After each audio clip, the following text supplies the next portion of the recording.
Welcome to the Are Not Algorithms podcast. Today we sit down and talk to Colin, aka Cult Classic, aka Cultivision, about the current state of the music video industry and his personal takes on art, media, and why he does everything that he does. Welcome to the Are Not Algorithms podcast. Here, but What do you want us to refer to as? Colin or Cult Classic? Or all right. Did you know that's my fucking name also? We should just get that out of the way. No, my name is Colin. yeah.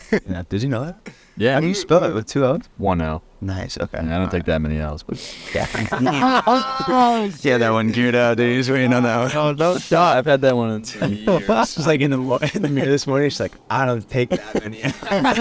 I don't take that many L's. No, that's too loud. I don't take that many L's. All right. Anyways, on these podcasts, we always do a lightning round first, or we just started doing this last week.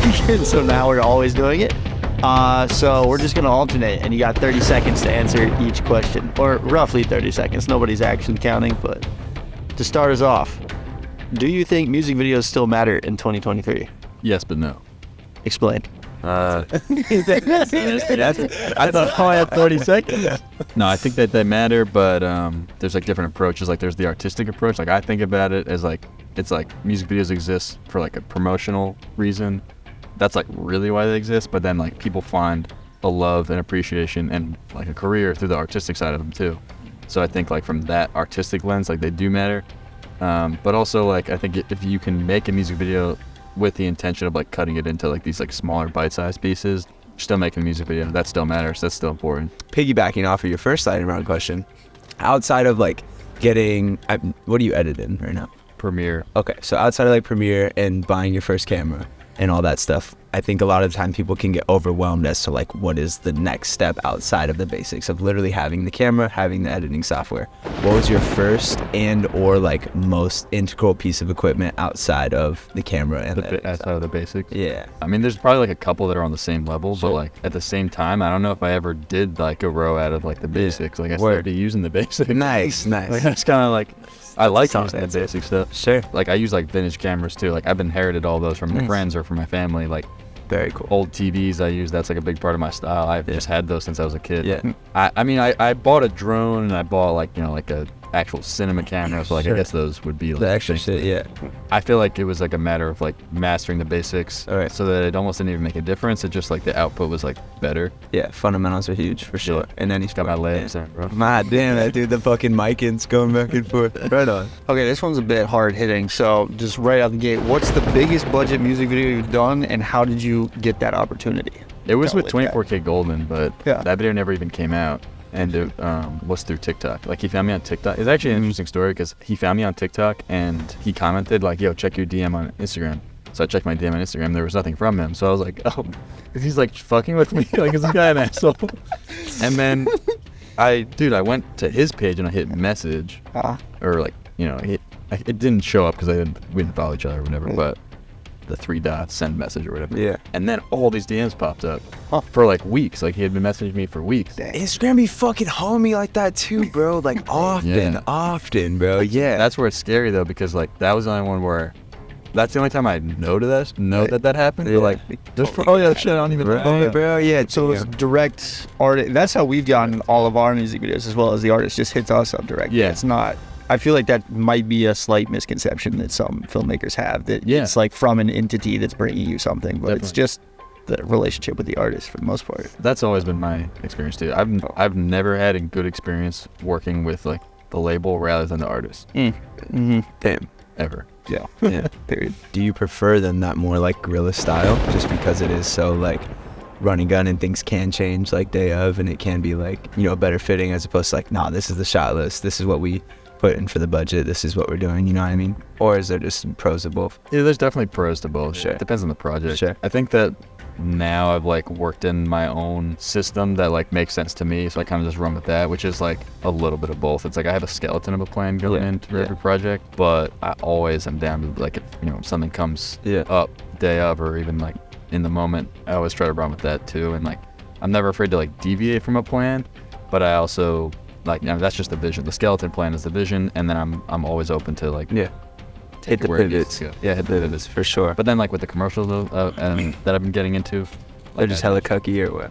There's just no, like, there's so many, it's such a big crew, there's so many, the expectations are high, there's so much at stake that it's like, you have the plan and that's what you're doing. Yeah. Like unless you can work into the plan wiggle room, yeah, and then you can do that, but it's harder. The first time you like pulled up on like something like that where you did have like a crew presented to you, was that like a lot to take in, just in terms of, not even take in, rather like take on, just being like, damn, what do I even fucking tell these people to do right now? Like, I'm so used to just doing it like by myself. Yeah. It was terrifying for sure. I had an experience with a label with a video where they had like almost like provided half the production for me, which was really weird. And then I get to the set and it's like we pulled up with like an A7S II, which is like a small little mirrorless camera, and like a Ronin. And then like they hired a BTS guy who showed up with like a red, like a whole rig. We're like, bro, what the fuck are we doing? So the behind the scenes was shot on a way. Yeah, we had just like a little like. Yeah. Did y'all end up shooting it on the A7S? Yeah, we shot it. No way. Yeah, the video's actually fire. Nice. But so sick. I'll show it to you some other time. Like, that's a video I'll never put my name on it. I'll never, like, show it to anyone. But it's just some funny shit. But I'll show it to you. I feel like this needs to be addressed because I have nothing to add on to the explanation outside of this is, in fact, the lid of a trash can. I won't be answering any more questions about it, so please don't ask them. But it is what's happening. The fit's crazy, not that you'd know, but it's around. So anyways, that's it. We just had to get it out of the way. Yeah, all right, that's that. Moving on. I got one more. How can directors build their own brands from behind the camera? Go in front of the camera. Sometimes. Okay, all right. Bar, that was cool. Do you think that you would have been able to build the brand that you have from only behind the camera? Or do you think that you had to be on the camera in order to build it? No. And honestly, like, my first answer is kind of just like the first thing that came to mind, but I don't even think that's necessarily true. To really answer your question, I think that you can build the brand from behind the camera completely anonymous, like having a name. That's kind of what I tried to do. Like, I went by Cult Classic. I never really had my face like on things. I think it's just style, like, you know, the same way like a beat comes on before the rapper even starts rapping. You can be like, oh, yo, this sounds like a blank song. So it's kind of the same thing. Like, there's just certain things that you work into your style, like visually, that like you're creating a brand by creating a style. Nice. How long from those like first videos? That's 8 inches. What? And that's the podcast. Thank you guys. Cool Classic. But the first time that you pick something up, obviously that's a huge task to like especially find your style and to like create that. So my question was like, how long did it take from the first video to like make something that you were really like, oh no, I'm hard, like this is pause but like, yo, like I'm so ill. But I guess that kind of morphs into the question of like, how long did it take from picking up the camera to where you were like, this is uniquely me, this is uniquely something that I can repeat, and this is like a style? How long do you think that took? There's levels to it where like you start making shit, you're like, bro, I'm so good. And then like if I were to look back at that thing that I thought was good now, it's like, this is terrible. So probably like immediately I was like that. But like, in reality, I think I'm still finding, like, I'm for sure still finding that Nice. my own style. And how long's it been now? Not to cut you off, I'm sorry. No, you're good. I've been making videos my entire life, but like professionally, seriously, like, okay, this is what I'm doing, probably like 4 years. Nice. Wicked. 3.5. Nice. 4. And how old are you right now? 23. Nice, dude. Nice. And that's a lightning round. Dude, I asked this fucking... Yeah, that was good. That was good. I felt good. Get struck by lightning. That'd be a funny way to start the lightning round every time. We always have to fucking... Well, every 30 seconds, and the question What do you think is the significance of the filmmaker to artist relationship, and how do you think that the industry as a whole is treating it right now? Do you think that the actual music industry is seeing that relationship as significant as you think it is, or... Because I definitely have my opinions on this topic currently. So yeah, I definitely don't think that the industry as a whole is viewing it as it should be. I think they're kind of putting it in the hands of the artists themselves. Like, hey, you have a phone, go on TikTok and film yourself every day, all the time, make it work. When I think that like it's like almost, if not as important as like a producer artist duo, if it's not an artist that's producing their own stuff, of course. Because I think it builds like their visual world and their style and their brand from the visual side of things, where the producer is now building it like sonically and that whole thing. Yeah. So I think it's super important. What do you think? Yeah, I definitely agree. I think I've even in the last episode, I think Pert asked me about what the most important role on an artist team was. And at first I said manager, but then I was like, but that kind of morphs into this developmental role, which I think filmmakers are better at developing the whole brand image of an artist in a forward-facing way, like Pert was saying with the music videos. So yeah, I definitely agree, and I think that filmmakers are being cut out of what they deserve simply from a lack of understanding of how the industry's business side works. So now that the gatekeepers have been swept away in a lot of areas, there's still a lack of knowledge of how to actually safely participate in a fair way in what they deserve to. And because that's there, it still allows the industry to kind of sort of take advantage of that in a way. I think I see, honestly, filmmakers getting more taken advantage of in today's music industry than the artists themselves. The artists themselves are like on the come up because it's very apparent that artists have more power and more leverage right now. And I think it's like kind of secondary that filmmakers actually have it, but they don't realize it because they've never, like, they don't know what a master is or what publishing is at all. So yeah, that's kind of what I've been thinking. Have you done like equity deals with artists before? Like, if you are willing to share, like, I won't share like the specifics, but yeah. I think that's going to become cool. more and more common. Yeah, I think it's cool for up and coming artists, especially because it's like, hey, bro, I don't have X amount of dollars because I'm fucking trying to get it, get it on my own. But like, I could give you this because it's not worth anything out of pocket to them, like in the moment. So it kind of like is like a win-win. Yeah. Nice. I think like something that isn't highlighted ever, or I mean maybe like the most it's ever really been talked about is like when MTV and shit like that started popping, and it's nowhere near the scale that it is now, but especially today and like within the last year or two, I just think the reason it's changing so much is because media has never been consumed on like the same level that the music was, you know what I mean? And so like an artist would drop an album and there's 12 songs and 2 of them get music videos. But now each song gets 5 music videos, like if you're doing the short form shit, you know what I mean? Or if you're moving like that way. And so I really like the analogy you used in terms of like the artist producer thing, because like it's changed from like work for hire into something where it's like you're built into this brand and you're as much a part of the artist as the artist is sometimes, like you said, because now the filmmaker is solely responsible for creating this forward facing brand image, which used to be on the label entirely in terms of, you know, just doing the music videos or even just picking how like this person is presented to the outside world. But now that falls on the filmmaker entirely. And like that is something that isn't talked about. So I like, and it stinks too, because like McLean's coming, that I think now that the filmmaker, and I'm not obviously like saying specifically or anything, but I think on a wider like level, the filmmakers have gotten slotted into that so quick from like not riding the bench or anything, but I mean all of a sudden coach is just like, yo, like we need a QB1 like and so like they got slotted in there, and it's like definitely something I think that's getting figured out in terms of where filmmakers are like, oh, like, you know, I am an integral piece to this, I should have equity like in this company that I'm helping to build, you know. And so I think like over the next couple of years people will become more hip to it, and that'll become a much more regulated. Yeah, dude, here we go again. I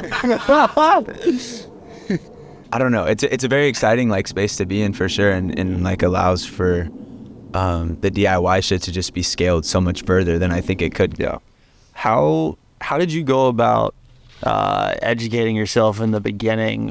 I remember in like 2021 for me, it was extremely daunting to try and figure out like, okay, how do I not screw over an artist, because like the whole brand image is about being better than what's existed before, but it's like, well, yeah, we got to make a business out of it. How do we participate? How did you go about figuring any of that stuff out as you're working with these artists?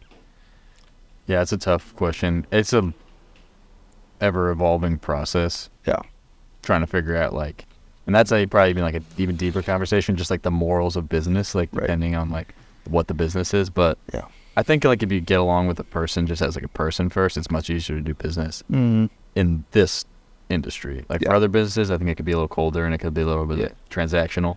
I think for this, it's a little bit more human, and it's a little bit more like soul fulfillment is kind of like a big piece of like a lot of this, where I don't know if that's the case for other industries.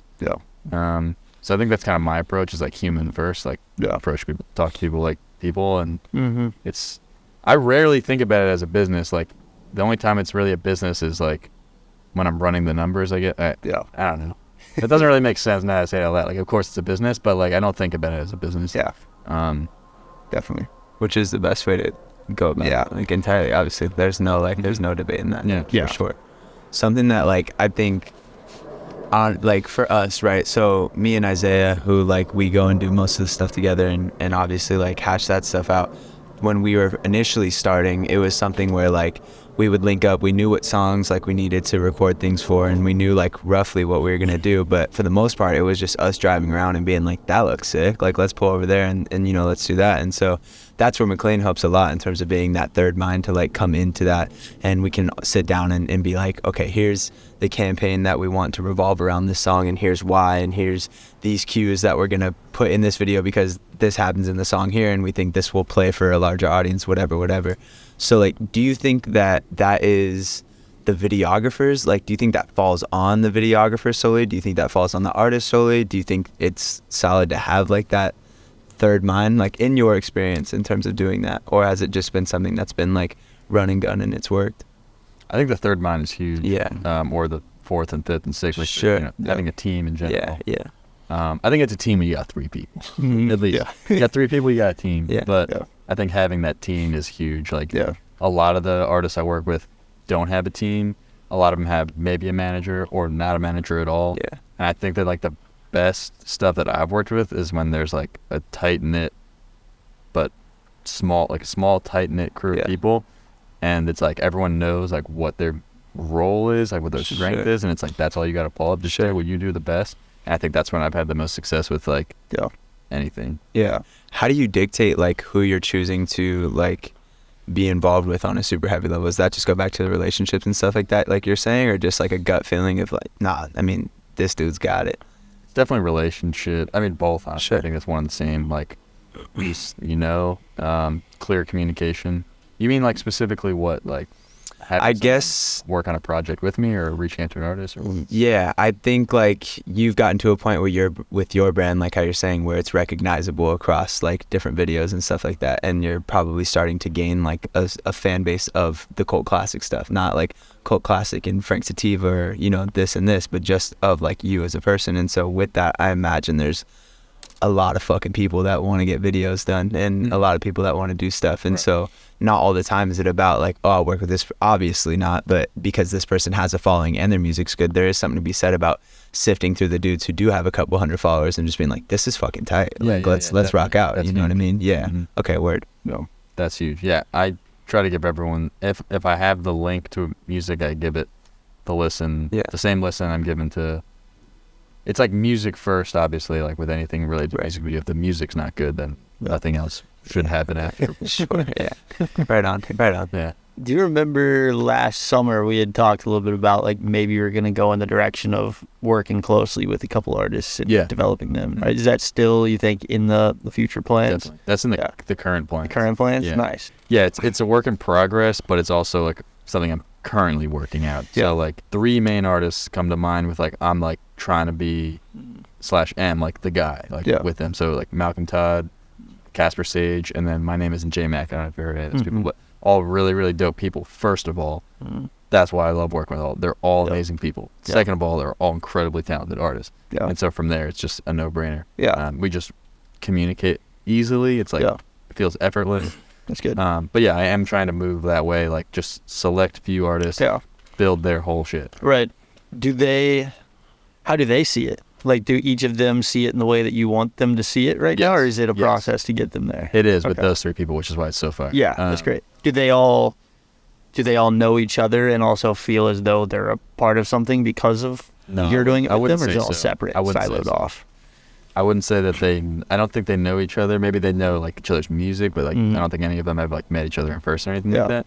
And I also haven't, because it's a work in progress, like I haven't like assembled the Avengers, so to speak. Like it's just kind of like one-off, like working with people. So that's right. You gotta get the indie movies before you like collaborate the whole shit. You know what I mean? That's a good point. Like literally, Do you think that that's a part of the future plan to have them feel? Because I mean, that is a big like across multiple different genres. We have like Noah Flourish and Pert, who in the traditional world would not know each other because they're just Yeah. such different genres, but like they both call themselves part of Live too. You think that that's like part of the direction you want to move, or do you want it to be more siloed off? Because I think that that's like a choice that you get to make. Yeah. And we made one, and you could make the others. It is a choice I get to make.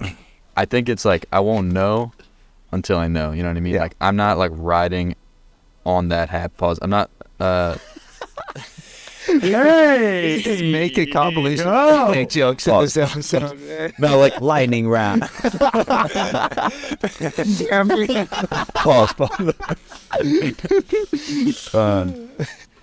You tell it's a later in the day podcast. You tell it's 6:30. It's hard to force the puzzle pieces into a place. Definitely. And I don't want people to feel like, wait, I didn't sign up for this. Yeah. Like I don't want to be associated with this guy. I think I'd always dreamed of it being like a community in an aspect where people like wanted to be a part of it. So I think my passion for it led it down that path. Whereas if you don't care either way, it'll just find the path that you want it to be on. When you were first like, because now at this point you're doing this full time, and so when you weren't doing it full time, you were working part time somewhere that wasn't related, like within the industry, or you were just doing freelance stuff. I was in school.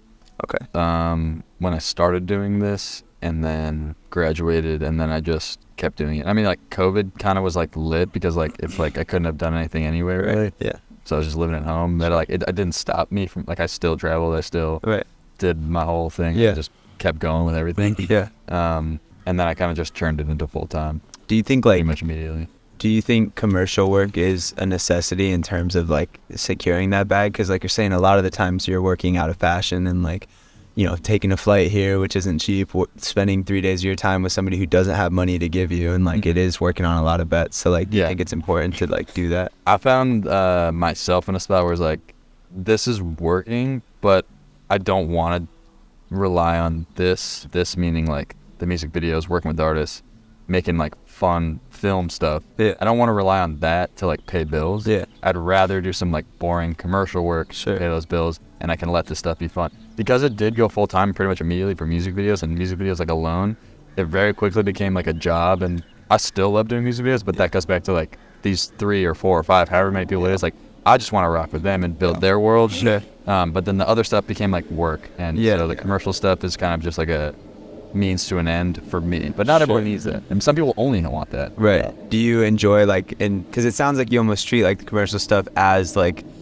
a means to not have the music videos be work, because like you need to like inherently fit the work in somewhere, or else it'll just, the fun shit will start becoming work for whatever fucking reason. Why I don't know why, but like so is it, you're just saying it's easier to pull up on the commercial aspect and be like, all right, this is that bullshit, but like at least it's not interfering with my passions. Exactly. Yeah. Nice. We were talking about just before the podcast, media and art, and like the difference between the two, and media can kind of disguise itself as art.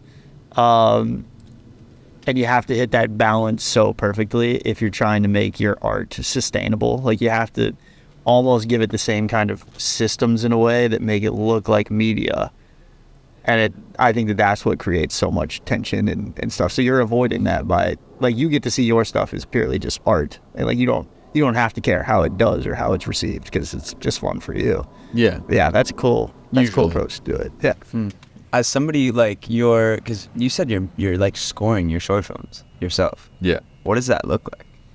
That looks like me going on Google Images and looking at what chords work together, and then playing it on my guitar. Nice. So as like somebody who, I mean, and correct me if I'm wrong, but like assuming that alongside having a lifelong passion for like creating video and stuff, you must also for music and like enjoying the sonics of that stuff. Yeah. Was it ever like a choice of, was it like always just clearly like, nah, I love the videos, I'm gonna be doing that? Or was there ever a time you're like, fuck it, let me try this music shit out, because I do love it so much, And like what made that, maybe it wasn't between those two and between the videos and something else, but what was like the deciding factor, like, no, this is my shit, I'm a director?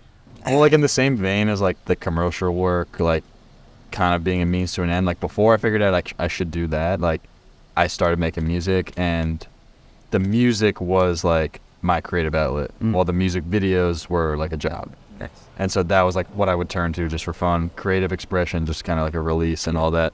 And so that's what I want it to be forever. Nice. Nice. Until 3 weeks from now when I decide Sure. I'm going on tour. Sure.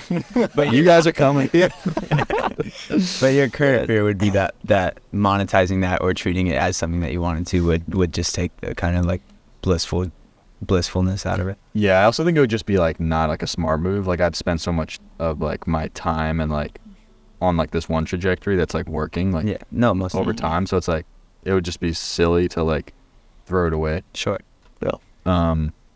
Yeah, throw it away for a dream, man. What am I, crazy? Fucking idiot. College student. Got a job. Nice. But the music was fun. Imagine. Have you ever had any interest in like editing or filming like videos? And the inverse question. Yeah, dude, for sure. I was like growing up, dude, I got in this crazy like Casey Neistat kick for a while, and then I recently got back into it like before I came out here, like where I was just watching shit. It's like, this guy is so fucking sick, dude. Like so sick. The way he's just able to make the mundane, like that's really what I appreciate about like film and stuff like that, is the way that its ability to romanticize like the everyday thing, you know, the everyday object, and make it something that like, because everything does have this like this beauty and this quality of, I mean, life just does, you know, life is beautiful, not to be a fucking cornball, but like, and it's really easy to let that get stripped away when you're looking through the same pair of eyes all the time. We're on drugs, by the way. Yeah. Fuck. So like that's what I've always appreciated about film and stuff like that. And so there was definitely a time, bro, we were fucking running around like shooting little skits and doing videos and stuff like that. And I hate to say, I always have a tough time explaining exactly where my mind is from it. It's all the same muscle, like in terms of flexing things creatively, and it's all stuff that like I really, really enjoy. And music was the first thing that I fell in love with. Therefore, music will always be there for me. But I'm not the most musically inclined dude. I couldn't tell you shit about music theory outside of just like, I get gut feelings about shit. I'm like, this is fucking tight. This is what I'm gonna roll with. So I wouldn't go as far as say that like I'm treating the music as something that has a means to an end, because it'll always be the thing, you know, that I fall back on and the thing that holds me up in return. But music, I think, is very much like it will be my way of like just getting over that barrier to entry. You know what I mean? All of a sudden when you're a famous musician, Calvin Klein just wants you because you're a fucking musician, and Harry Styles can act in Avengers movies because he's fucking Harry Styles, you know what I mean? And so all of a sudden he doesn't have to hop that huge barrier of entry. Look at somebody like A$AP Rocky. When was the last time you fucking heard an album from that dude? You know what I mean? What, bro? When we were in high school, like fucking 7 years ago, like so long. But now he's in fashion. Now he's in, you know, Truth. Now he's doing all these other things that have nothing to do with music, but because those are still fulfilling to him. So like, I wouldn't necessarily single it down to film or anything like that, but just, dude, I want to do fucking everything. Cause what else are we doing, you know? I don't think that there's a path that you can go down that's irreversible. So if you want to try modeling for a while, or you want to try making movies and shit, cool, bro. Like that's not the coup de grace, you know what I mean? That's not like the final blow. It's not the last thing, bro. You can turn around and become a musician at 35. You can do that shit. Like, I don't know, bro. It's a long fucking life, bro. It's a long time. So this idea that you have to have shit figured out at 21, 22, 23, it's like, nah, dude, do everything till you're 29. And then if none of that works out, fucking become a real estate agent. No offense to real estate agents, but like anybody could do that shit. You know what I mean? Like, just fucking go get your license, bro. They pay you to go to the police academy. They pay you to be a cop. Like, not that anybody would want to do that shit, but I'm just saying, like, there's so, like we were saying earlier, so many ways to get it. Like, start the illusion that you need it right now. Yeah, it's crazy. Make 10-hour rain compilations. Like, I put that shit up. You know what I mean? Like, that's such a so many ways to get it. This is kind of like a bigger picture observation that you and I, again, are both a part of in a kind of a way that not many people have a perspective on. So I'm going to ask you your perspective on this as well. So one thing I found interesting is that different formats of our, if you want to call it a business model or however we're structuring things, has been popping up all over the place in the last 5 years. From Lyrical Lemonade, which was perhaps the grandfather business model to whatever we're doing now, never heard of them before. to Overcast, to you and us. I have some of my own thoughts on why this is occurring, but I'm curious if you have any opinions on it, and perhaps if you have any predictions on what you think the landscape of these kinds of companies are going to look like in the next 10 years. I mean, I know what you think. Yeah. Which is very exciting. So what do you think? I also think that. Yeah. Yeah.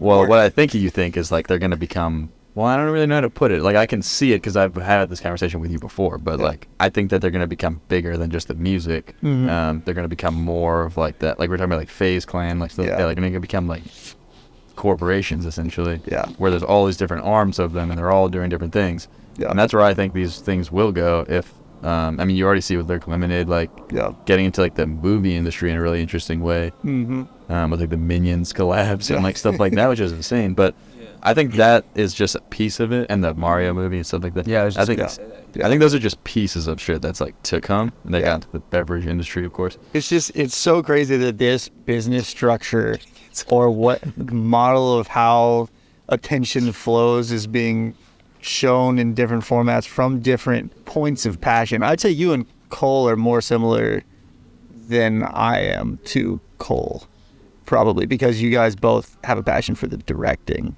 in a different way. And like, I think I don't know why I'm obsessed with it. I just love building the artist stories up and making those connections and building the whole ecosystem, I think, is what I'm passionate about. So I don't know what I'm passionate about, to be honest. Like, just move in whatever direction. Maybe I'll become a real estate agent. It's like right now I'm interested in making short films about myself.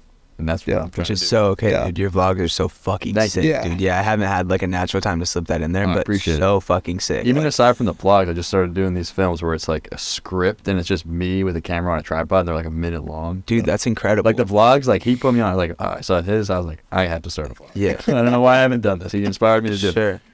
I don't even know if I want to do that anymore. Like I do these other short films. Yeah. 3 weeks from now, I'm gonna be a personal trainer, and 2 weeks after that, I don't know. You know, that's really fucking sick, dude. Yeah. But I do really appreciate that. Yeah, bro. Of course. And I was just gonna say more so than like, I mean, your editing and all that stuff is a given at this point, just because we've obviously seen like the other things that you're doing, and so that is. But something that like really took me away, like in watching like your first vlog, is like your knack for storytelling, which isn't something that I think. I mean. Like, I don't know that can really be taught, like how to fucking weave a story. You know what I mean? I think maybe you can get better at it, but it's just like teaching somebody hustle, like in a sport. It's like you either want it or you don't, you know what I mean? Or you either have it or you don't. And so like, you're a very good storyteller, man. Like, yeah, absolutely. And the way you were able to like weave the narratives and stuff was sick. So like the fact that you're moving on to this more scripted stuff where it's just, here's point A and then here's point B, and I know I have to start here and end here, and like I'm excited to see how you fill that up, like in the in between, because that's fucking sick, dude. Yeah, I'm so excited. It's fucking sick. Scripting is like something that I wanted to get into for a minute. You just brought up how you're the only person on your crew, which has been sort of by choice, but also you said that you've tried kind of making those kind of things happen, and it hasn't quite worked out for you. Any kind of things you want to talk about with that, of what you've learned or hope to do in the future with that? Yeah, in the future, I'm every time that I work with more people than just myself, I try to take it as like an opportunity to get better at doing that. It's not my strong suit. Like, I find that like I feel creatively fulfilled way more when I do something 100% myself than when I do it via several other people taking on different roles. It's just harder to get like my vision exactly how I want it sometimes.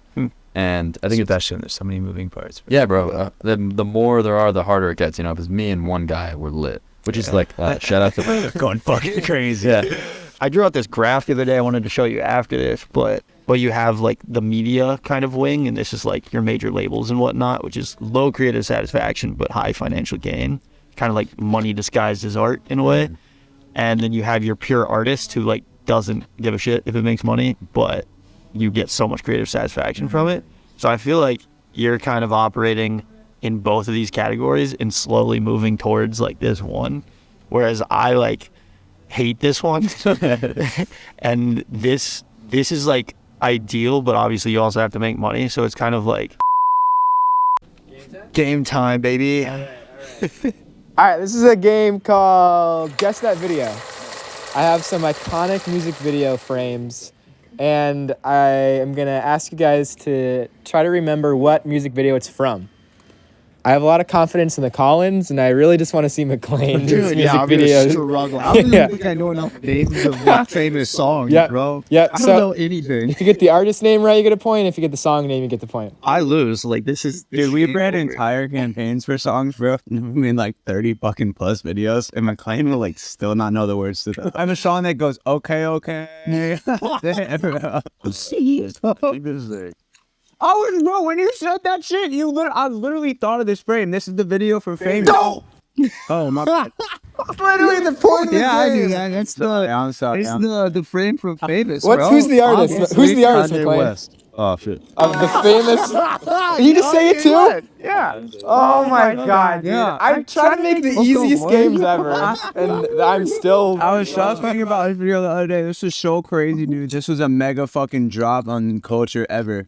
Wow. So nuts, dude. Laying next to fucking Taylor Swift, Breezy, his wife, butt naked. So that's how you play the game. I guess that was a practice round.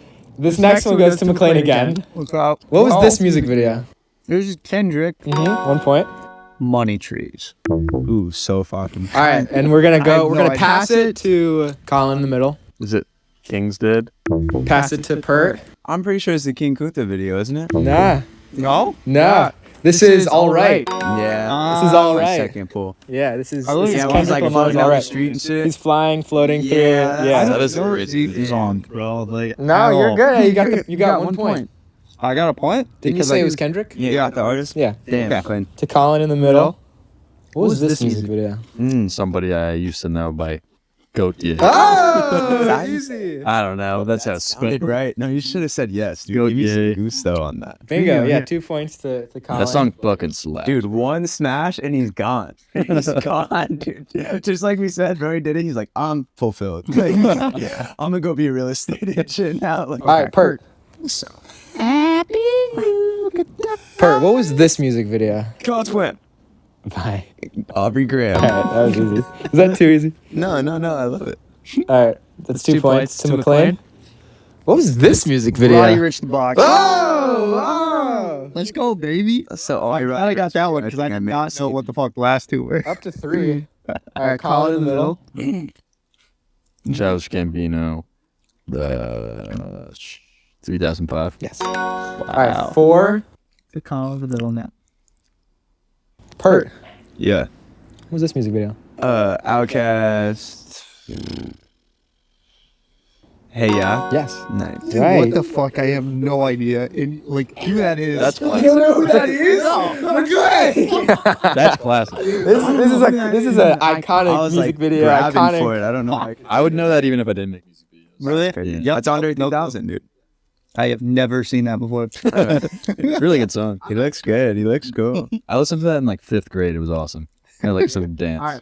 See, I didn't listen to music until I was 16. McLean, what was this music video? Well, it's Taylor Swift. So I didn't hear a that's single that's- song until I was 16 years old. What is this? No, so my parents didn't listen to music in the car. So like I never listened to radio until I got a car. I got routed the same way, but my mom would just slap on Radio Disney. So I was like super in touch with like, Fucking Selena Gomez, yo, stupid heavy on Selena Gomez, dude. Zendaya, and Yeah. Selena Gomez was the first woman to make me feel something. Okay, so this I was is Jessica Rabbit from dude. I don't know. Oh, that'll Taylor do Swift it. song. No, that'll do it as well. Storm. Dory. I've seen this frame before, and like I've definitely obviously heard the song, but I have no idea the song name. But it's Taylor Swift. I Love You by Taylor Swift. I love you and I'm in your window by Taylor Swift. And I'm wearing glasses and pajamas by Taylor Swift. Taylor Swift by Taylor Swift. Untitled. I don't know the name of any Taylor song. Taylor, yeah. Thank Hey, have a good day. Thanks for coming. We're never getting back together. Nope. All right. Yes. Okay, so I got Two, bro. my point for that. You got a Actually, point just for that. 'cause it This was, is like, Taylor the name of Swift's the song. "You Belong with Me." You belong. Fuck. Dang. Fuck. I can think of what that dashing Caucasian man looks like also on the opposite end of the camera. But I just can't think of. It doesn't matter that he's Caucasian. That was strictly a describing word. So I think I'm that's out. you have 3 points now, I think I got 4. and I think everyone else has 4 too, right? Yeah. I think I had 10, but Who's counting? Who's counting? All right, Colin in the middle. This is What the hell? what music video is this? No I definitely shot. see a guy. No. So we actually have a cameo in the bottom left I corner. recognize that guy. I don't know what video this is, but I'm assuming it's that early Live 2 video. I have to guess. Okay. Just Pert, can you guess what Oh, cameo? wait, no, this is that Jay-Z and Kanye West song. I'm gonna get a chance to steal this if they don't get it. Yeah. Dude, let's fucking go. I don't know, bro. How do you have my contacts in to keep it a buck? I wouldn't even know that was McLean in the bottom of the screen if nobody said anything. I don't fucking know, dude. Are y'all on a real plane? There's no shot. The airplane song. A McLean Scott quote. I don't fucking All right, know, McLean, dude. what music video is this? This is Ty Verdes, AOK. I was gonna say Correct. that. Correct. How Logan Mice. how many seconds of screen time are you in this music video? 2 seconds? Yeah. One frame. Just this shot. And it was an accident. He said, no, actually, I know how many seconds it was. That's the game. What? That's it? Yeah, McLean won? McLean won with his own music video. Full fucking stank bowl, dude. I thought you were gonna do one of both of the Collins. That's a good game. Wow. This is great. our prize today. great. There's no Shit. punishment. It's No just a punishment. flower. Wow. I would take this Give that to flower the- a couple shakes, dude. It's gone. Nice. She loves me. She loves me.